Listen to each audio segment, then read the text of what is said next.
Hi, welcome. Enjoy the content, subscribe, and turn on notifications. Zachary landed at the Charlotte airport carrying not only a suitcase but also an intense mix of relief and longing. After years of completing missions, he was back.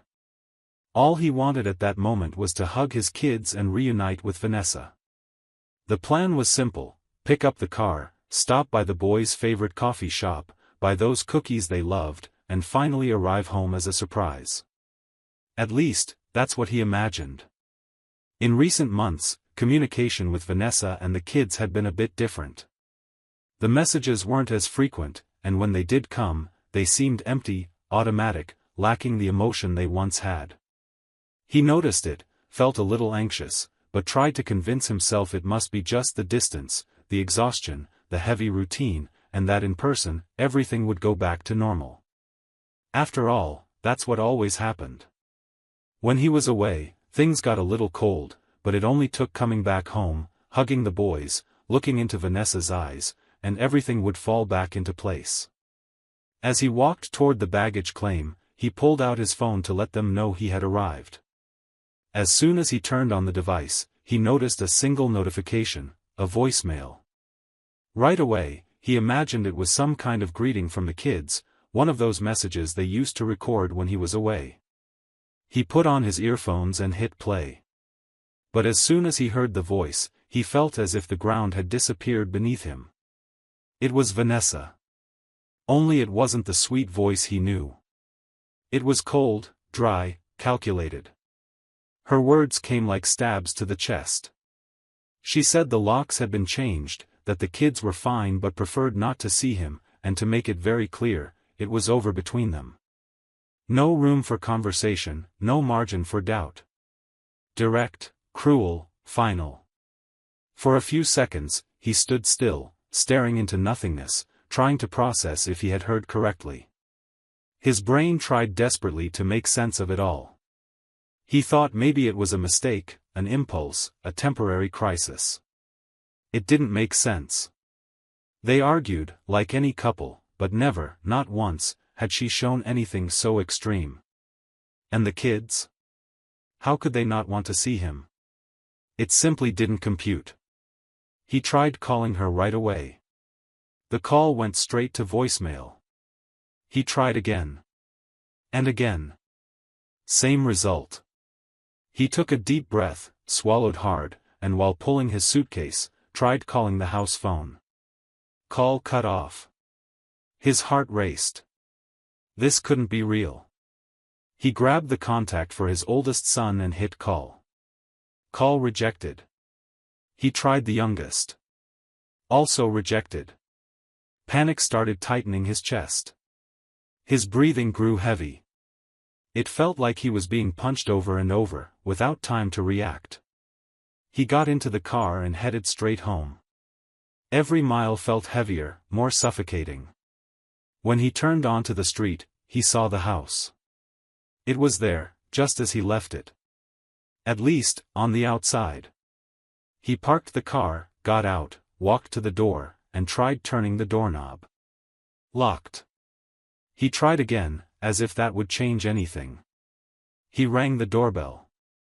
Once, twice, 3 times. Absolute silence. He looked through the windows, searching for any sign. No movement. No voices. No sounds. He looked around and saw one of the neighbors inside a pickup truck parked at the corner, someone he'd known for years. He walked over, knocked on the window, which took a while to roll down. The man seemed uncomfortable, avoiding eye contact. Zachary asked what was going on, if he knew anything. With some hesitation, the neighbor admitted that Vanessa had told everyone that Zachary was distant, absent, and that she was moving on with her life, raising the kids alone. And that any attempt by him to show up could be seen as an invasion. Each word hit him like a hammer to the head. It was as if pieces of his own history were being ripped away, distorted beyond recognition. He ran to the backyard, hoping the spare key they always hid was still there, behind that old board on the fence. He stuck his hand into the space, empty. She had taken it. That confirmed it wasn't an impulse, not a sudden outburst, not a misunderstanding. It was planned. It was final. It was real. He sat back in the car, threw his phone on the seat, and squeezed his eyes shut, holding back a mix of anger, sadness, and disbelief. The man who had faced war zones, survived impossible missions, and dealt with situations most wouldn't even dare to imagine, was now there, defeated. But this wasn't a physical defeat, it was a pain no amount of military training in the world could prepare someone for. He picked up the phone again. And this time, without hesitating, he called Dylan. As soon as Dylan answered, Zachary went straight to the point, no beating around the bush, I need you. This has turned into a war. From the other end, the response came immediately, firm and unquestioning, tell me where you are. And in that exact moment, Zachary realized the life he knew simply no longer existed. The battle he was about to face would be the hardest of them all, and this time, it wasn't a military mission, it was personal. Dylan knew that if Zachary was calling him, it meant the situation had gone beyond limits. And it wasn't just any problem. It was serious, heavy, something that was out of control. As soon as they met, there was no time for small talk. Zachary told him everything, every detail. From the messages that had started to cool off in recent weeks, to arriving at the airport and receiving the cruel message saying the locks had been changed and that his kids didn't want to see him anymore. And worse, that the marriage was over. Just like that. Without explanation, without warning, without a chance for dialogue. Dylan listened to it all, trying to make sense of it alongside him. He knew Vanessa. He had spent time with her at parties, barbecues, family gatherings. None of this made sense. A sudden separation like this, without any opening for conversation, didn't seem normal. Especially considering Zachary had been away on work duty, serving his country. It was absurd to think that, out of nowhere, she simply erased him from her life and the lives of their kids. The first thought that crossed Dylan's mind was, something is very wrong with this story. A separation, no matter how difficult, doesn't happen like this. Not with someone changing locks, cutting off all contact, and turning the kids against their father. This isn't just a decision out of weariness, out of fights, or out of relationship fatigue. This carries more weight. There's more to it. That's when Dylan asked the question Zachary couldn't stop asking himself, what do you think is behind all this? But no matter how much he thought about it, he couldn't find an answer. In the past few months, they had some arguments, of course. The fact that he was always away, the absences, the difficulties that military life imposes on any family, all of that weighed heavily.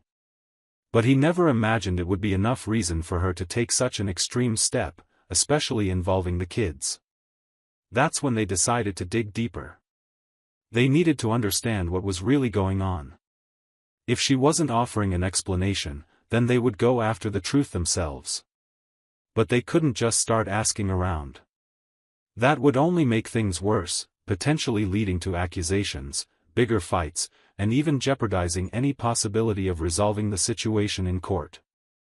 Dylan, who had contact with a trusted private investigator, suggested hiring his services. A guy named Alex, who had worked on dozens of similar cases. Discreet, efficient, someone who knew how to uncover what people went out of their way to hide. Zachary hesitated for a few minutes. He never imagined he'd one day need to hire someone to investigate his own wife. But looking at the reality of it, he realized he had no choice. It was either that or live in the dark, accepting a version of events that clearly wasn't complete. When they spoke with Alex, Zachary was clear, he wanted to understand what had happened. He needed to know if Vanessa was okay, where she was, how the kids were doing, and most importantly, what motivated such a radical cutoff. If she truly wanted to separate, fine, but not like this, not by ripping the kids away from him, not erasing him from the history of their family. Alex explained that before anything else, he would conduct a full sweep, checks on public databases, information on recent movements, new rental contracts, financial transactions, social media history, and even physical surveillance, if necessary. The work would be discreet, without raising suspicion. No direct approach, just gathering information. In the days that followed, while Alex began his work, Zachary was caught in a whirlwind of thoughts. He relived every recent conversation with Vanessa, trying to remember if there had been any signs he missed. Any phrase, any look, any change in behavior that could make sense now. And indeed, he started remembering. He recalled that in the last few weeks, she had been colder, responding to messages more bluntly, without the affection she used to show. Sometimes, she didn't respond at all. And the video calls that used to happen almost daily became increasingly spaced out until they completely stopped. At the time, he tried convincing himself it was just the hectic routine, the stress, the natural wear and tear. But now, looking at it all from the outside, he realized that wasn't normal. It never was. While processing all of this, he stayed at Dylan's house, who, besides opening his doors, proved to be one of the few who was truly on his side, ready to face this storm, whatever the truth behind it all might be. While Alex did his part, Zachary tried, in his own way, to seek answers. He called some mutual friends, trying to understand if anyone knew anything. But the responses were always vague, filled with silence, discomfort. Some said she seemed fine, that she was reorganizing her life, but no one went into details. Others simply avoided the topic. The feeling was that many people knew something but chose not to get involved. What hurt the most wasn't even the end of the marriage, it was the fact that he was being treated like a complete stranger by his own kids. That, more than anything, cut like a blade. Because, no matter how physically absent he might have been, he never stopped being a father.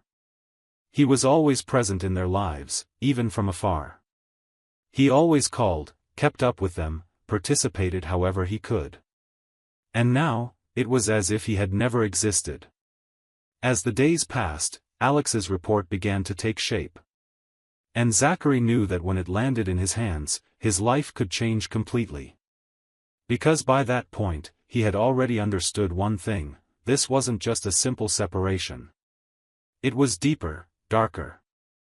And if there was a hidden truth behind all of this, he was willing to go all the way to uncover it. When Alex finally reached out, his tone already hinted at bad news. He asked to meet in person because there was a lot to show, and it would be impossible to explain everything over the phone. That same afternoon, Zachary and Dylan were sitting in the living room, facing Alex, ready to hear it all. Alex placed a folder on the table. It was thick, heavy. He opened it, spread out some documents, printed photos, reports, and began. He said that initially, he started tracking Vanessa's movements over the past few months. He discovered that she had indeed moved out of the house they shared, but she wasn't doing it alone. There were suspicious financial movements, recent rental contracts under another address, and above all, records of trips taken on specific dates, precisely those days when she claimed to be too busy to answer calls or reply to messages. But what turned the investigation around was a simple detail: Vanessa wasn't reorganizing her life alone. In the photos, there was always the same man. Tall, well-dressed, usually driving different cars, mostly luxury ones. Most of the time, they were seen entering or leaving restaurants, malls, or hotels. There was no room for doubt about the kind of relationship they had. And that hit Zachary like a punch to the gut. The man's name? Marcus Callahan. A real estate entrepreneur. Public, well-known, seemingly successful, with an impeccable image on social media and in the local community. But as Alex made clear, image is just a facade. And when they dug deeper, what they found was simply terrifying. Marcus had an absurd history of parallel relationships. It wasn't just that he got involved with married women. It was almost a lifestyle.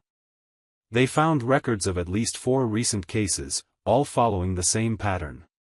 Women who, at some point, were vulnerable, going through separations, marital crises, or emotional struggles. He would appear in their lives offering everything they dreamed of hearing. Stability, affection, attention, promises of a better future, financial security, and unconditional love. He made them believe they were about to live a fairy tale. One of the stories was about Rachel, a teacher from Houston. She met Marcus at a real estate event. Within a few months, she quit everything. She resigned from her job, sold her house, and moved in with him, believing they were starting a life together. 3 months later, she discovered Marcus had another woman living in San Diego, experiencing the exact same story. Another victim was Melanie, from Orlando. A mother of 2, recently divorced, thinking she had found a wonderful man. Until the day she accidentally answered a call on his phone, and on the other end was a woman asking if he had already finalized his divorce so they could start their life together.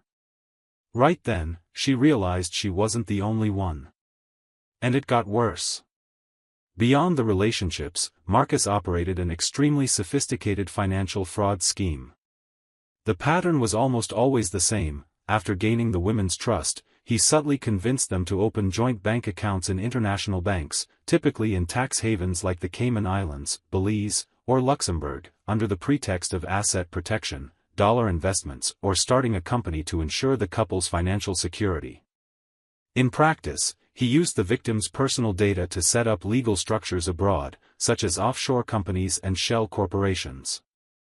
Once the company was established, he requested million-dollar loans from international banks or private credit platforms operating outside traditional regulatory systems, using false guarantees or inflating the victim's financial capacity.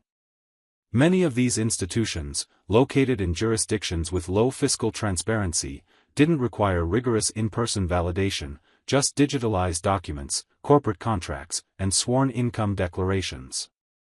With this, Marcus built a robust financial profile in the women's names, often without them even realizing it. All it took was convincing them to sign a few documents under pretexts like banking regularization or tax optimization. Once the loan was approved, amounts that easily exceeded $500,000 to $2 million, depending on the victim, he quickly transferred the money to third-party accounts, distributing the funds across various digital wallets, cryptocurrencies, and other hard-to-trace assets. As soon as the money was secure and out of reach, Marcus simply disappeared from the women's lives, ended the relationship, and left them with the full debt they didn't even know existed. The victims only found out when they started receiving notifications from international banks, collection letters, or worse, when their names were added to restrictive international credit lists like World Check, along with facing account freezes and transnational lawsuits for defaulting on contracts they didn't know existed. This type of fraud is known in legal circles as international document fraud, associated with money laundering and financial fraud through falsified identity, a highly complex crime involving corporate, banking, and international criminal law. And by that point, Marcus had already left at least 3 women in a state of international insolvency, with combined losses exceeding $8 million. There, in front of all of that, it became clear that Marcus wasn't just an adulterer or an emotional manipulator. He was a high-level criminal. A financial predator disguised as Prince Charming. When Alex placed a dossier on the table with photos, WhatsApp conversations, social media screenshots, and even security camera footage showing Vanessa and Marcus entering a hotel together, Zachary felt as if his entire body lost its strength. It was a shock. A mix of anger, sadness, and disappointment. As much as, deep down, he had started to suspect something, seeing it all laid out there, materialized, tearing apart any hope that it was all just a misunderstanding, felt like getting shot. But that wasn't all. The investigations showed that Vanessa wasn't being deceived. She knew exactly what she was getting herself into. In several conversations, she herself talked about plans to move to another state with Marcus. She mentioned selling everything she owned, cutting all ties with Charlotte, and starting over, as if the life she had with Zachary and the kids was just a chapter to be forgotten. The most infuriating part was reading a message where she clearly stated that she was tired of waiting for a man who lives for work, who's never present, and deserves someone who's truly willing to be part of her life every day. As if all the years Zachary spent away, risking his life, hadn't been for that family. As if everything he did had been useless. Dylan, who was beside him, slammed the table. The indignation was so great that words failed him. It was unbelievable that someone they knew, lived with, and considered a friend, was capable of such betrayal, such coldness, such cowardice. Zachary, however, took a deep breath. The pain was immense, but something inside him began to shift. Because at that moment, he realized this wasn't about saving a marriage anymore. The marriage was already over. It was about protecting his own dignity, protecting his children, and ensuring that people like Marcus didn't destroy any more of his life. He picked up that dossier, looked intently at each photo, each document, each detail, and with a firm voice, said just one thing: now she's going to meet the other side of me. Zachary knew he couldn't act impulsively. As much as every fiber of his body screamed to confront Vanessa immediately, bang on her door, and throw all of this in her face, he took a deep breath and did what he always learned during the most critical missions of his life: control, strategy, precision. The first step was organizing all the evidence Alex provided. Photos, conversations, fraudulent contracts, suspicious financial transactions, offshore company setups using third-party documents, and all records of Marcus's parallel relationships. Each piece of information was catalogued, dated, and organized so there wouldn't be any gaps. Dylan helped build the timeline, connecting events, names of victims, and financial operations carried out. When everything was ready, Zachary called Morgan Sullivan, his lawyer, and explained everything. Morgan was shocked, not just by the magnitude of the emotional betrayal, but also by the severity of the financial crimes involved. And it was she who made the suggestion that changed the course of the entire story. She said, "Zachary, this isn't just a divorce issue anymore. This is federal crime. And very serious. It's something for the FBI." Without wasting time, Morgan made the necessary contacts. She knew an FBI agent specializing in financial crimes and international fraud, Agent Matthew Carter. They scheduled a meeting for the next morning. For hours, Zachary, Morgan, Dylan, and Alex presented the entire dossier. They detailed every suspicious transaction, the connections between the shell companies, the fraudulent loans, the misuse of victims' data, and most importantly, the money laundering through tax havens. Agent Matthew was impressed by the wealth of details. He said that Marcus was already being monitored in preliminary investigations due to similar allegations, but nothing up to that point had come with this level of concrete evidence. And the most surprising part was when he confirmed that, yes, in addition to the victims Alex identified, the FBI already had records of at least 5 similar complaints spread across other states. It was only a matter of time. The operation was authorized. And while the FBI worked on preparing the federal arrest warrant, Zachary knew there was still one pending mission: confronting Vanessa. He knew this would be one of the hardest moments. It wasn't about fighting anymore, or saving a marriage. It was about laying the raw truth on the table. She needed to see who, exactly, the man she was destroying an entire family for really was. Zachary went straight to the house where Marcus was living with Vanessa. He knocked on the door, and when she opened it, she was completely surprised. Her face changed instantly, total shock, as if she had seen a ghost. Before she could say anything, he took a deep breath and spoke firmly, "I just want you to listen to me. First, where are the kids?" She, somewhat confused, quickly replied, "They're at school." And then, frightened, she asked, "How did you find me?" "That doesn't matter, just listen," he responded, looking her in the eyes. Without giving her space to argue, he entered, placed the folder on the table, opened it, and began spreading out the photos, printouts of conversations, fraudulent contracts, bank records, GPS tracking, and images that simply destroyed any illusion she still had. Every word was a punch.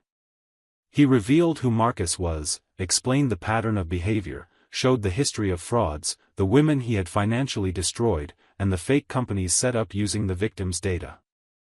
Then, he pulled out the heaviest document, proof that Marcus, in recent weeks, had already requested 2 loans using Vanessa's information at institutions in tax havens. She had no idea. Vanessa turned pale, her hands began to tremble. She tried to deny it, tried not to believe it. But the evidence was there, alive, irrefutable. When she saw images of Marcus with another woman, in the same week he told her they were looking for houses together, she broke down. She started crying, sobbing, falling into despair. She tried apologizing, tried justifying. She said she felt abandoned, fragile, needy, that she didn't realize who he really was. But Zachary cut her off immediately. He said none of that justified destroying an entire family. He told her she hadn't just betrayed a marriage, but her own history, her kids, and everything they had built together. While Vanessa tried to process it all, her phone vibrated. It was a message from Marcus. A simple, direct message, as if nothing was happening, everything's ready for the trip. I'll pick you up at 6 p.m. Zachary looked at her and, with a firm voice, said, "You're not going anywhere." Neither is he. That same afternoon, a joint operation by the FBI, in partnership with the Charlotte Police Department, was launched. Arrest and search warrants were executed at 2 offices and Marcus's house. He was detained as he was leaving a hotel accompanied by another woman. He was relaxed, smiling, with that same air of superiority, until the moment he saw the agents approaching, identifying themselves, and placing him under arrest. The handcuffs clicked shut, and for the first time in his life, Marcus Callahan lost that arrogant smile. He was immediately taken into custody, formally charged with international banking fraud, falsified identity, money laundering, organized crime, and financial fraud against institutions in U.S. and international territory. In the days that followed, the media exploded with the news. Newspapers, websites, and TV stations reported the arrest of businessman Marcus Callahan, detailing the fraud schemes in tax havens, the scams against women and investors, and the laundering of millions of dollars over the past few years. Zachary watched the reports, holding a mix of relief, sadness, and indignation. Relief for exposing who that man really was. Sadness for seeing his family destroyed. And indignation, because deep down, he knew all of this could have been avoided if Vanessa had seen it sooner. But on that day, one thing became very clear to Zachary: he lost a marriage, but he saved himself, his kids, and prevented more people from having their lives destroyed by that criminal. The divorce went through quickly. After everything came to light, there was nothing left to discuss. Vanessa, emotionally shattered, signed the papers without resistance. The loan Marcus tried to take out using her name wasn't approved in time. Thanks to Zachary's report to the FBI, the transactions were blocked before being finalized, and she narrowly escaped carrying a multi-million-dollar debt that would have ruined her life. Over time, the kids began to understand the whole truth. Slowly, they started talking to their dad again, resuming the bond that had always existed but had been distorted by lies. Zachary made sure to be present, participating in their daily lives, showing that despite everything, a father's love doesn't change.